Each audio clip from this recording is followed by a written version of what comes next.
Ces derniers mois, je me suis rendu compte que la compta chez les freelances, c'était pas vraiment ça. Je faisais mes devis à un moment sur Notion, mais je peux pas exporter en PDF de façon clean. Donc je le fais avec Google Doc. Google Doc, ouais. Je passe par Word, j'ai fait tout un template en fait qui est pré-rempli. La date se remplit automatiquement avec des scripts quand j'ouvre le document. Les tableaux calculent automatiquement comme dans Excel. Un template que j'avais fait sur InDesign. À chaque fois, mes clients ils me disaient « tes devis, tes factures, c'est les plus stylés. Par contre, tu fais plein de fautes. J'oubliais des fois de changer le nom du client, changer une date. C'était une vraie galère. » Pourtant, le statut d'entrepreneur individuel, que ce soit micro-entrepreneur ou artiste-auteur, nous permet d'avoir une compta facilitée et allégée. Donc pas besoin de comptable, on peut réussir à tout faire nous-mêmes. Ok, c'est bien beau, mais qu'est-ce qu'il faut faire? Il y a des infos un peu partout sur internet et je peux comprendre qu'on s'y perd très rapidement. C'est pourquoi aujourd'hui je veux te faire un B.A.-ba de la compta chez les freelances. Prends des notes, tu vas voir, c'est pas si compliqué. Je vais te montrer quelles sont les choses obligatoires à faire et à suivre dans ta compta de tous les mois. Quelles sont les déclarations obligatoires? Et je vais aussi te montrer une super appli pour que tu puisses faire toute ta compta en ligne. Et enfin, en petit bonus, je vais te montrer comment mettre un process de comptabilité en place afin que tu ne puisses rien oublier à chaque fois que tu vas devoir faire ta comptabilité. Le but final, c'est de pouvoir te libérer de l'espace mental quant à ta compta afin que tu puisses te concentrer sur la chose la plus importante, le développement de ton activité. Dis adieu à l'anxiété de potentiel oubli dans ta compta, libéré, délivré à partir de cette vidéo. Je tiens aussi à remercier Abby qui sponsorise cette vidéo. On a le même objectif, celui de faciliter la vie des freelances qui se lancent en leur proposant des outils adaptés à leur activité. Je vous en parlerai un petit peu plus tard dans la vidéo.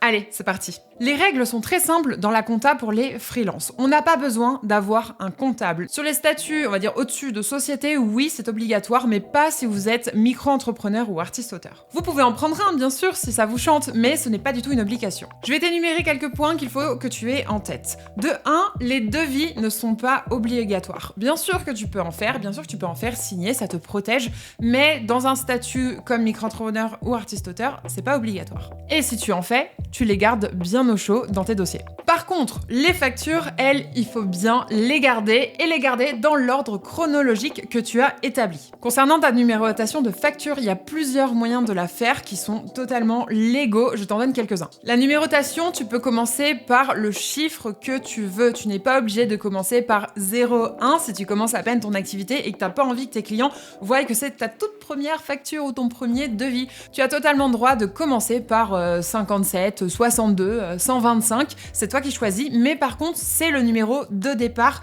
de toute ta facturation, donc il faudra effectivement que les numéros suivants suivent ce premier numéro. Dans la numérotation de ta facturation, tu peux mettre l'année à l'intérieur. C'est pas une obligation, mais c'est conseillé. Si tu mets l'année, il va falloir recommencer la facturation à chaque 1er janvier. Logique. Et si tu ne la mets pas, tu vas pouvoir continuer d'une année sur l'autre. Donc par exemple, si tu commences ton activité demain et que tu décides de commencer ta facturation au numéro 27, tu peux continuer pendant les 10 années suivantes avec les numéros qui suivent le numéro 27. Je te donne quelques exemples de numérotation de facturation à l'écran. Tu peux très bien mettre F comme facture et D comme devis, mettre le numéro du jour et du mois et de l'année, donc avec un petit tiret 1 et 2 si tu en fais plusieurs le même jour.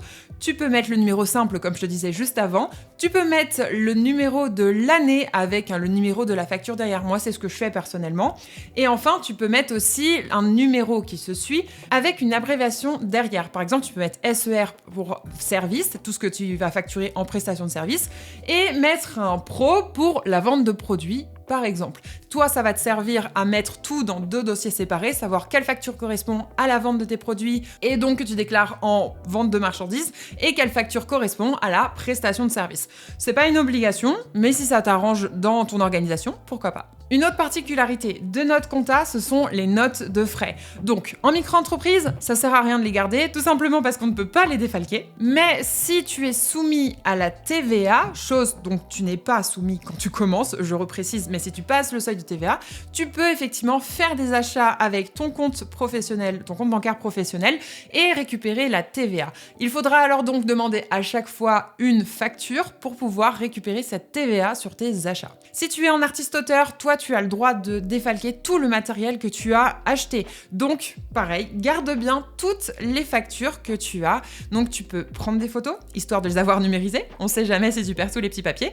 Et les avoir en format papier dans un classeur. c'est aussi recommandé. Et enfin, dans les obligations, nous avons aussi celle de tenir un livre de recettes. Alors si tu es nouveau dans ce monde de l'entrepreneuriat, peut-être que tu ne sais pas exactement ce que c'est le fait de reporter toutes les transactions entrantes et sortantes de ton entreprise. Pour ça, tu as le droit à 2 solutions. Tu as le droit de le faire en format papier ou en format numérique. Oui, je sais, papier, vous allez me dire, ouais, on a encore le droit. Par contre, si tu décides de le faire dans un carnet en format papier, il faudra absolument que tu le fasses au stylo. Interdiction d'utiliser le crayon papier, tout simplement parce que ce soit numérique ou papier, quand tu émets un devis ou une facture, tu n'as pas le droit de la supprimer. Il faut l'annuler, chose bien différente. Si tu es en train de faire ton livre de recettes sur du papier, sur un carnet, il faudra alors prendre une petite règle, un petit crayon et barrer cette ligne et refaire une nouvelle facture ou devis avec le numéro suivant. Et quand tu le fais en ligne, forcément, puisqu'on n'a pas le droit d'effacer, on va pas le faire dans Excel ou dans InDesign, chose que je faisais au début mais que j'ai vite rattrapé.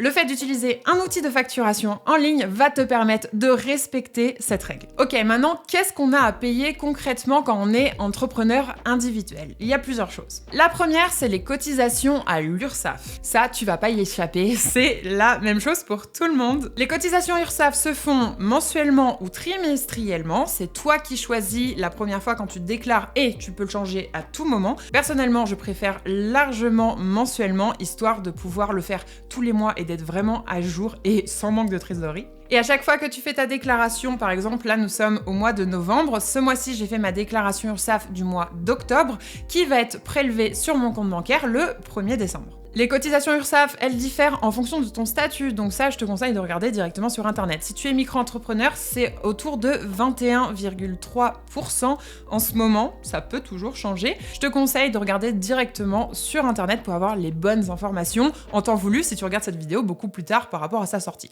La TVA, bien sûr, tu es non assujetti quand tu commences. Il y a un plafond de CA à passer pour pouvoir être assujetti. En micro-entrepreneur, tu la payes à partir de 39 100 € en prestation de service et en vente, c'est à partir de 101 000 €.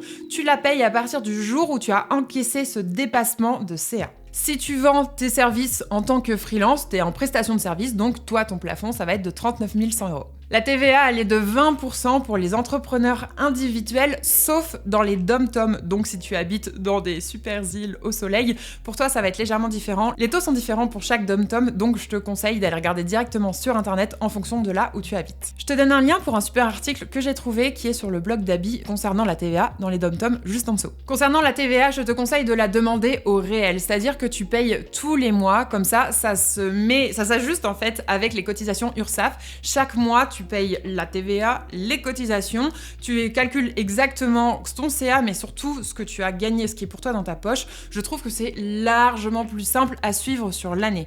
Parce que sinon, tu peux la demander pour que tu puisses payer seulement au trimestre. Et c'est pareil, j'évite de faire ça au trimestre, même pour URSSAF, tout simplement parce que j'arrive moins à gérer ma trésorerie de cette manière. Tout ce qui concerne la TVA, ça se passe sur le site internet Impôts.gouv. Il faut que tu te crées ton compte professionnel sur ce site. Une fois que tu as créé ton compte sur Impôts.gouv professionnel, tu vas dans ta messagerie, t'envoies un message en disant que tu as dépassé le CA et qu'il faut que tu sois assujetti à la TVA et tu demandes à être au réel si tu veux la payer tous les mois. Et enfin, troisième chose à payer, les impôts sur le revenu. Ça, c'est la même chose pour tous les Français. Une fois par an, en mai-juin, on fait une petite déclaration d'impôt sur le revenu. Donc dedans, tu notes le CA que tu as fait avec ton entreprise individuelle. Il va y avoir un abattement qui va s'effectuer automatiquement. En fonction de ton statut, il est différent. Et ensuite, il faudra les payer entre septembre et décembre de chaque année. Quand on est en micro-entreprise, on considère que tout ce que tu gagnes comme CA est ton salaire. Du coup, il y a l'abattement qui se met de 34% sur le CA complet que tu as fait avec ta micro. Pour auto-entrepreneur, c'est un petit peu différent. Je te conseille d'aller voir la vidéo spécialement sur les auto-entrepreneurs qui est juste ici en lien. Je te le mets aussi en dessous en légende si ça s'affiche pas. Comme ça, tu auras toutes les infos concernant les taxes, les pourcentages. Bref, c'est un statut assez particulier. J'en ai parlé dans une autre vidéo, tu pourras regarder juste après. J'anticipe une question par rapport au compte bancaire professionnel. Est-ce qu'il est obligatoire d'en avoir un seulement si tu dépasses les 10 000 € de CA sur 2 années consécutives? Si ta micro-entreprise, enfin ton entreprise en freelance est peut-être un métier à côté et que tu encaisses moins de 10 000 € à l'année, tu n'es pas obligé d'avoir un compte bancaire professionnel. Mais je te conseille quand même d'en avoir un, histoire de faire ta compta beaucoup plus facilement, parce que forcément tu vas avoir les entrées et sorties d'argent uniquement pour ton compte de cette société, de cette activité associée, et que mélanger les factures de la cantine de tes enfants, les achats des cadeaux de Noël et les factures des clients, c'est pas forcément le plus simple à faire. J'avais envie de te donner mon retour d'expérience sur ma comptabilité. Quand j'ai commencé en 2017-2018, je la faisais sur Excel. Oui, je sais, c'est ce que j'ai mis en intro comme erreur que font la plupart des freelances. Il faut un petit temps pour apprendre, à l'époque je savais pas non plus, et j'ai fait ça pendant 1 an ou 2. Bien sûr, le jour où j'ai appris que c'était pas du tout légal de faire ça et que je n'avais absolument pas le droit, j'ai rattrapé tout sur une application en ligne de manière hyper simple pour pouvoir effectivement être à jour si j'ai un jour un contrôle URSSAF. D'ailleurs, si un jour ça t'arrive d'avoir un contrôle URSSAF, on te donnera un délai d'1 mois pour tout remettre à jour. Du coup, fais quand même les choses bien dès aujourd'hui. Si ça fait déjà quelques mois ou quelques petites années que tu es en freelance, rattrape tout. Ça t'évitera de devoir mettre tous tes projets en attente si un jour tu as un contrôle et de devoir tout rattraper pour mettre ta compta à plat. L'outil qui m'a fait quitter ma compta Excel pour avoir un truc clair et net, c'est Abby. Abby, ça fait déjà plusieurs années que je l'utilise et franchement, c'est d'une praticité. Moi, je le conseille à tout le monde, à tous mes élèves, tout simplement parce que la première version basique avec des choses dont tout le monde a besoin est gratuite, c'est hyper simple et surtout, ça permet de tout centraliser au même endroit. Aujourd'hui, j'en vois bien l'intérêt quand je suis en train de scroller, rechercher des factures, des dossiers, mon livre de recettes de 2020-2021, tout est au même endroit, c'est tellement plus simple. Abby, c'est vraiment l'appli parfaite pour pouvoir simplifier au maximum toute sa comptabilité parce que on n'a pas que ça à faire et c'est une charge mentale énorme de devoir penser est-ce que j'ai bien fait ça dans ma compta? Est-ce que ma facture est bonne? Est-ce que j'ai mis la bonne inscription? Est-ce que j'ai bien mis toutes les informations dans mes devis? Mais attends, qu'est-ce que j'avais fait en janvier? Je suis partie en vacances entre deux, j'ai oublié de mettre des documents de côté. Bref, stop. À l'intérieur de cette application, tu as tout ce dont tu as besoin en tant qu'entrepreneur individuel, c'est-à-dire l'élaboration et l'envoi de tes devis et de tes factures, un livre de recettes automatisé et aux normes, une synchronisation avec ton compte bancaire professionnel. Tu peux aussi faire tes déclarations URSSAF en un clic directement sur Abby sans avoir à changer de site. Et bientôt, la déclaration TVA, ils sont en train de bosser dessus, ça arrive. Et enfin, le truc que je trouve vraiment cool dans nos métiers, c'est tout ce qui est relance automatique. Si le client n'a pas payé dans les délais, boum, un petit mail, t'as même pas besoin de le faire, ça le fait tout seul. Les devis signés aussi, donc dans un projet créa, c'est quand même bien de signer son devis en amont, surtout si c'est sur plusieurs mois, et de faire des factures avec acompte. Je vous vois les artistes auteurs, c'est pour vous ça. Et le must du must, c'est que ça a accès à la majorité de ces fonctionnalités de façon gratuite. La version payante, ce sont des fonctionnalités en plus qui te sont proposées, mais qui peuvent vraiment tout te faciliter dans la gestion de ton entreprise. Et ce que j'adore aussi avec ce type d'application dédiée aux freelance, c'est que le service client est vraiment type top. Dans le sens où, si j'ai une question à propos de ma compta, à propos même d'un devis, d'un paiement ou quoi que ce soit, il y a le chat qui est dispo sur leur site. Je peux envoyer un petit message à chaque fois que j'en ai envoyé un. Ils m'ont répondu à peu près dans la journée. Ils m'ont aidé sur pas mal de projets où j'avais des questions autour de la facturation. Bref, merci à toutes ces applis qui font des gros efforts pour pouvoir faciliter la vie des freelances. C'était une question sur les royalties, je crois que j'avais posé sur justement dans quelle catégorisation de prestations est-ce qu'il fallait que je le mette, et ils ont fait les recherches pour moi, ils m'ont donné la réponse dans la journée, franchement incroyable. Je te mets le lien juste en dessous pour accéder au site d'Abby, mais attends, je vais quand même te montrer comment on s'en sert. C'est tellement simple que j'avais besoin de vous faire un tuto pour vous montrer la version gratuite avec déjà toutes les fonctionnalités de base, donc si t'es un entrepreneur qui commence à peine et que tu es encore un petit peu perdu, reste là et t'as juste à suivre en fait exactement ce que je vais te montrer pour pouvoir créer ton espace et gérer ta comptabilité ultra facilement et ne pas t'embêter avec le reste. Ok, là nous sommes du coup dans l'application Abby. comme si je venais de créer mon compte et qu'il n'y avait pas encore grand-chose à l'intérieur. Donc ça, ils m'ont donné un exemple test, donc toutes les infos que vous allez voir sur ce compte, bien sûr, c'est pas mes vraies infos, hein. C'est une interface de test. Donc quand vous arrivez, vous êtes dans Analyse. Ici, vous pouvez voir effectivement tous les petits graphiques avec la gestion de votre activité. Donc le chiffre d'affaires que vous avez fait dans le mois, les cotisations, les résultats, bref, vous avez plein de petites fenêtres qui vous permettent de suivre un petit peu là où vous en êtes. Et vous avez les seuils de TVA aussi qui sont en bas. On va faire un devis comme si c'était la première fois qu'on en faisait un. Donc on va, là ici vous avez facture et ici vous avez les devis, créer un devis. Hop, c'est parti. Nous allons sélectionner un client, donc vous pouvez faire nouveau client et de pouvoir le chercher avec sa raison sociale, son SIRET, bref, si vous avez le SIRET déjà de votre client, mettez-le, il cherche dans les bases de données de l'URSSAF et c'est hyper pratique.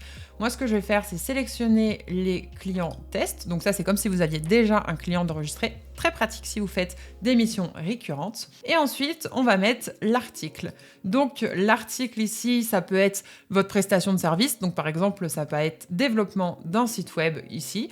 Si vous êtes illustrateur comme moi, ça va peut-être être illustration pour un site web ou illustration, couverture d'un livre pour une maison d'édition. Bref, n'importe. Ici, vous décrivez l'article que vous êtes en train de vendre à votre client. Donc on va mettre développement de site web. Hop, c'est parti. Ici, nous avons du coup la désignation. Qu'est-ce que vous êtes en train de vendre?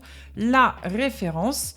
Ensuite, vous pouvez faire une petite description. Si pour vous, c'est plus simple, même moyen mémotechnique, peut-être que même pour votre client, ça va être plus simple de l'avoir sur le devis. Vous faites une petite description. Le type d'article, la prestation de service ou la vente de marchandises. Pour rappel, si tu es en freelance, en prestat de service, donc tu vends tes services en ligne, c'est prestation de service, PNC. L'unité, tu vends en quoi? Est-ce que c'est 1 heure? Est-ce que c'est 1 jour? Est-ce que c'est un forfait? Moi, je sais que je mets souvent aussi forfait parce que je le compte pas forcément en heures sur mes prestations. Et ensuite, la quantité et le prix unitaire. Si par exemple, tu as une boutique en ligne et que tu vends 3 affiches, bah, tu vas pouvoir mettre une quantité de 3.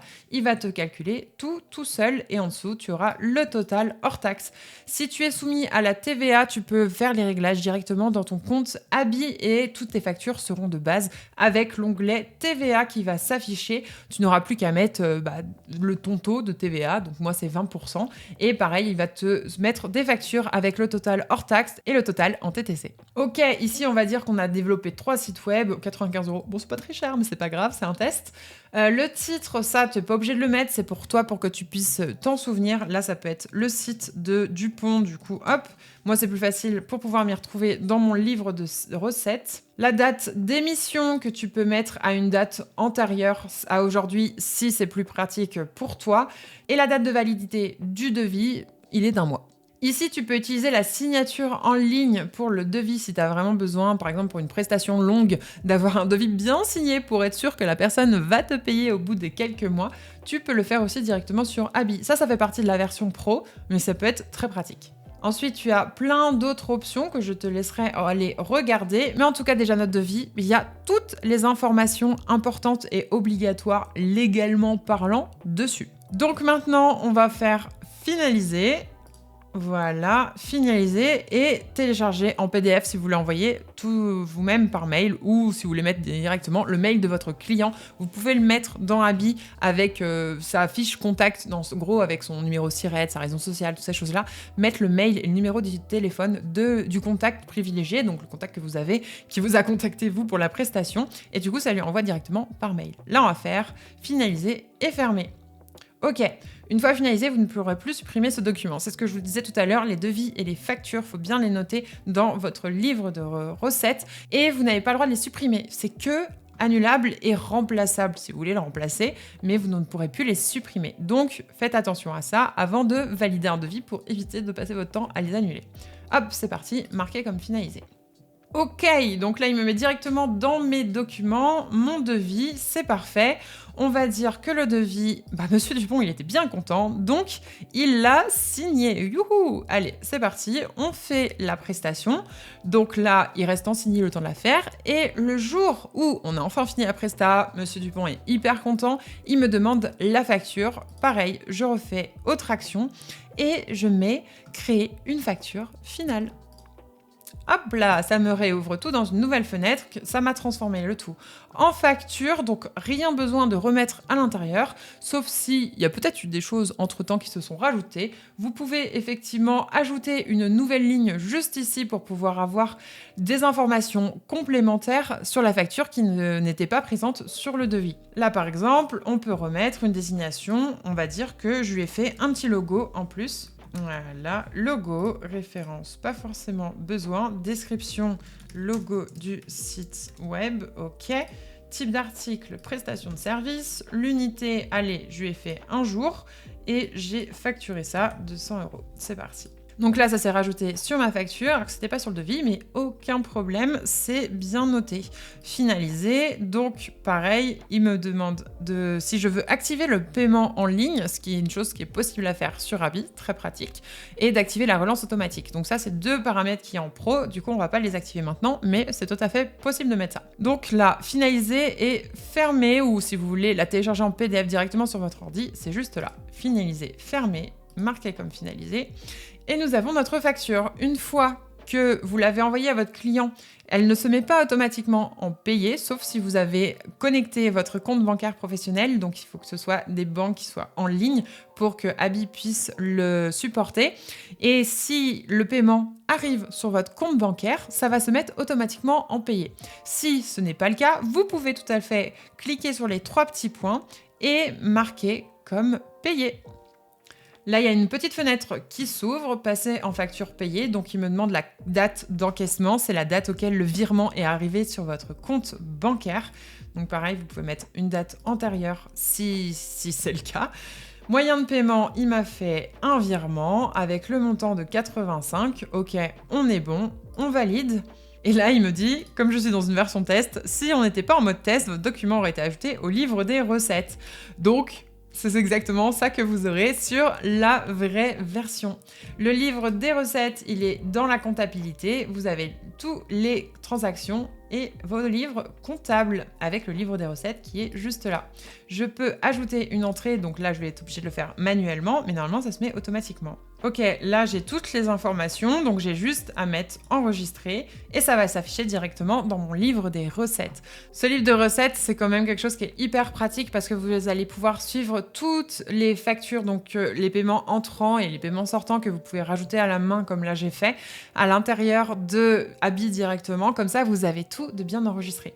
Vous avez aussi le livre des achats, les résultats et le compte de résultats que vous pouvez mettre directement dans l'application. Pour déclarer ses cotisations URSSAF, il faudra juste connecter son compte auto-entrepreneur, donc c'est pas très compliqué, ça prend quelques minutes. Et vous avez les notifications avec les déclarations et les paiements à venir. Vous avez une estimation aussi de vos cotisations sociales, hyper bien. Et vous avez l'historique de vos déclarations. Donc vous pouvez vraiment tout faire au même endroit. C'est hyper facile. Dans n'importe quelle version, qu'elle soit gratuite ou payante, vous pouvez chatter avec un conseiller avec le petit point d'interrogation qui est tout en bas à droite. Vous avez bien sûr leur blog, leur fac pour pouvoir trouver vos premières réponses, mais vous pouvez aussi chatter avec un conseiller. Donc ça a une petite fenêtre qui s'ouvre et vous posez la question que vous voulez. Ils pourront vous répondre hyper facilement. Vous recevrez des petites notifications par mail pour pouvoir effectivement avoir toutes les infos dont vous avez besoin. Dans la version pro, la version payante, parmi les fonctionnalités que vous avez qui sont hyper intéressantes,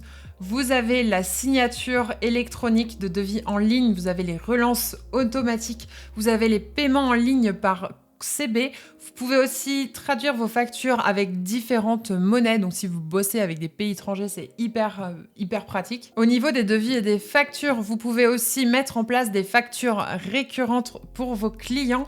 Vous pouvez aussi enlever le logo Abi pour avoir uniquement votre propre logo sur vos documents. Et enfin, vous pouvez aussi mettre des pièces jointes à vos documents, c'est-à-dire mettre vos CGV, par exemple, vos contrats de cession de droit ou quoi que ce soit directement dans l'application. Ça vous crée un PDF de plusieurs pages. Donc, à toi de voir de quoi tu as besoin et d'investir en temps et en heures pour ton entreprise. Mais déjà, avec la version gratuite, tu as énormément de fonctionnalités qui vont te permettre de bien gérer ta comptabilité. Je te donne encore un petit conseil pour pouvoir te faciliter encore plus la tâche le jour où tu vas faire la comptabilité de ton activité. Depuis que j'ai mis des process en place avec une checklist, Tous les mois, je me pose pendant 2 heures. Je pose aussi mon cerveau à côté de mon bureau, là, je le mets bien au chaud, et je fais ma comptabilité sans réfléchir. J'ai fait la mienne sur Notion, j'ai tout simplement noté les étapes, une à une, vraiment, qu'est-ce qu'il fallait que je déclare, quel montant il fallait que je mette, quels sont les documents à télécharger. J'ai mis vraiment étape par étape, pour avoir juste à cocher. Donc, le premier du mois, je décoche tout et je recommence. Donc, généralement, j'essaye de faire ma comptabilité entre le 1er et le 6 du mois. Comme ça, c'est fait. Et parce que je suis soumise à la TVA, avec la TVA, le maximum pour pouvoir déclarer, c'est le 16 du mois. Donc, maintenant, je fais bien tout au début du mois. Ensuite, j'organise tout dans des dossiers sur mon ordinateur. Je télécharge toutes les factures, les devis aussi depuis Abi, histoire de l'avoir en ligne et sur mon ordinateur dans un disque dur. Et comme ça, à la fin, je suis sereine et je peux me remettre à bosser sans avoir à penser à si j'ai oublié ou pas quelque chose dans ma comptabilité. Donc si t'es une tête en l'air, je te conseille vraiment de le faire. En vrai, tu peux faire des process pour tellement de choses dans ton activité, mais tout ce qui est l'admin et la compta, c'est des choses qui sont récurrentes, qui reviennent tous les mois, donc franchement, pourquoi réfléchir? Pourquoi occuper de l'espace de cerveau pour ce genre de choses quand tu peux tout faciliter avec des process? Et en plus, c'est beaucoup moins de stress. Donc, à partir d'aujourd'hui, tu as une compta d'entrepreneur nickel chrome. Si tu as des questions, tu me les notes juste en dessous en commentaire. Et n'hésite pas à contacter Abi à travers leur compte Instagram ou encore mieux à travers le chat qui est disponible sur leur site même avant que tu te crées un compte. Si tu as des questions pour savoir si c'est vraiment fait pour toi ou des petites interrogations, vas-y, tu leur dis que tu viens de ma vidéo, de ma part et tu leur poses tes questions directement, ils seront ravis d'y répondre. Et n'oublie pas d'envoyer cette vidéo à tes amis freelance qui auraient besoin d'un petit peu de conseils pour gérer au mieux leur compta. Encore merci à Abi d'avoir sponsorisé cette vidéo. N'hésite pas à t'abonner, à liker la vidéo si elle t'a été utile. Et pour aller plus loin, je te conseille d'aller voir cette vidéo-là où j'analyse les devis que vous m'avez envoyés, notamment sur la facturation de prestations que vous avez pu faire pour vos clients. N'hésite pas donc à aller checker. Je te mets le lien juste ici et en dessous et on se dit à très bientôt dans une nouvelle vidéo. Ciao!